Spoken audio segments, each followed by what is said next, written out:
Halo, assalamualaikum CS, selamat datang di channel aku. Di video kali ini, aku telah merangkum tentang sosok tuyul. Jadi CS, kenapa uang sering hilang sedikit demi sedikit tanpa tanda pencurian, tanpa kerusakan rumah, dan tanpa pelaku yang terlihat?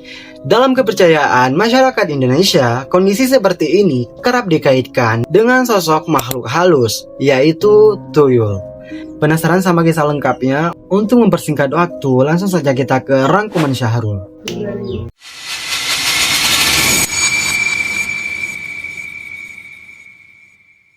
Jadi CS, tuyul dikenal sebagai makhluk halus berbentuk anak kecil, bertubuh pendek, berkepala besar, dan digambarkan tidak berpakaian. Sosok ini dipercaya hidup berdampingan dengan manusia dan sering dikaitkan dengan praktik pesugihan atau pencarian kekayaan secara tidak wajar.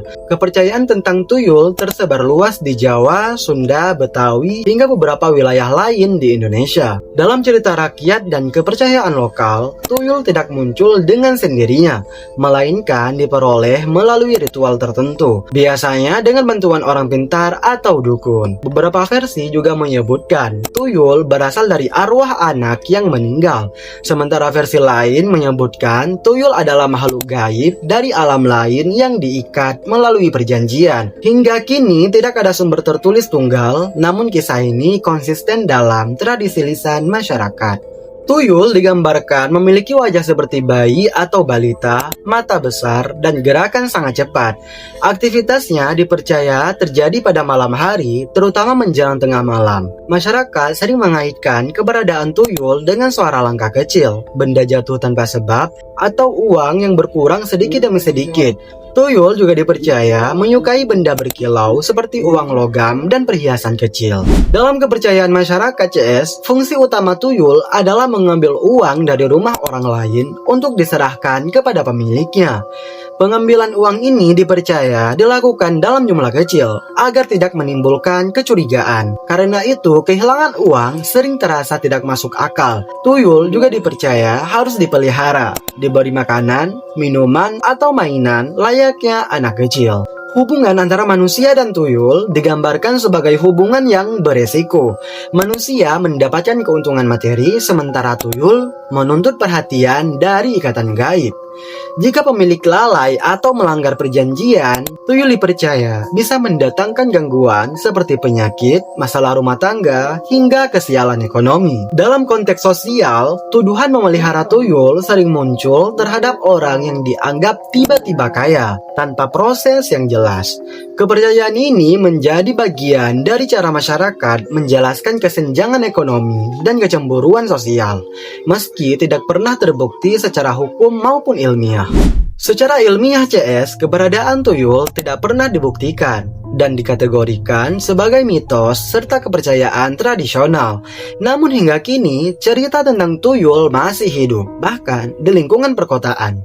Ini menunjukkan bahwa kepercayaan lama tetap bertahan di tengah kehidupan modern. Di beberapa daerah, sosok tuyul dikenal dengan nama dan ciri yang sedikit berbeda. Di Jawa dikenal sebagai tuyul atau tuyul. Di wilayah Betawi dikenal sebagai tuyul Betawi. Sementara di beberapa daerah lain dikenal sebagai istilah lain dengan fungsi serupa. Meski penamaannya berbeda, gambaran umumnya tetap sama, yaitu makhluk halus berbentuk anak kecil yang dikaitkan dengan pengambilan uang secara gaib. Dalam kepercayaan masyarakat CS, berbagai cara dilakukan untuk mencegah gangguan tuyul. Di antaranya menyimpan uang di tempat tertutup, meletakkan benda-benda tertentu seperti paku, cermin, atau tanaman berduri di sudut rumah, hingga memelihara hewan tertentu yang dipercaya mampu mengusir makhluk halus. Cara-cara ini bersifat kepercayaan turun-temurun dan tidak memiliki dasar ilmiah. Dalam pandangan agama-agama yang dianut di Indonesia, Praktik memelihara makhluk gaib untuk mencari kekayaan dipandang sebagai perbuatan yang dilarang karena dianggap mengandung unsur syirik, penipuan, dan merugikan orang lain. Agama menekankan bahwa rezeki diperoleh melalui usaha yang halal, kerja keras, dan doa, bukan melalui perjanjian gaib. Dalam pandangan modern, kehilangan uang secara perlahan lebih sering dijelaskan melalui faktor manusia, seperti kelalaian, kesalahan pencatatan, kebiasaan belanja kecil yang tidak disadari, atau pencurian biasa yang sulit terdeteksi. Psikologi sosial juga menjelaskan bahwa mitos tuyul juga muncul sebagai bentuk penjelasan alternatif ketika logika sulit diterima.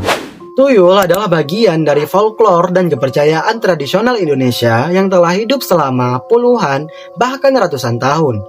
Keberadaannya tidak pernah terbukti secara ilmiah, namun ceritanya tetap bertahan karena diwariskan secara lisan dan diperkuat oleh pengalaman subjektif masyarakat. Dari kepercayaan tentang tuyul, masyarakat diajak untuk bersikap lebih kritis, tidak mudah menuduh orang lain, serta memahami bahwa kekayaan instan seringkali membawa resiko dan konsekuensi.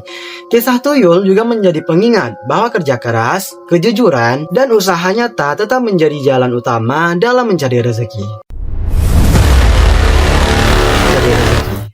Terima kasih buat semua yang sudah menonton video ini sampai akhir. Jangan lupa like video ini, komen di bawah, dan subscribe channel YouTube aku supaya semakin berkembang. Sampai jumpa di next video. Wassalamualaikum.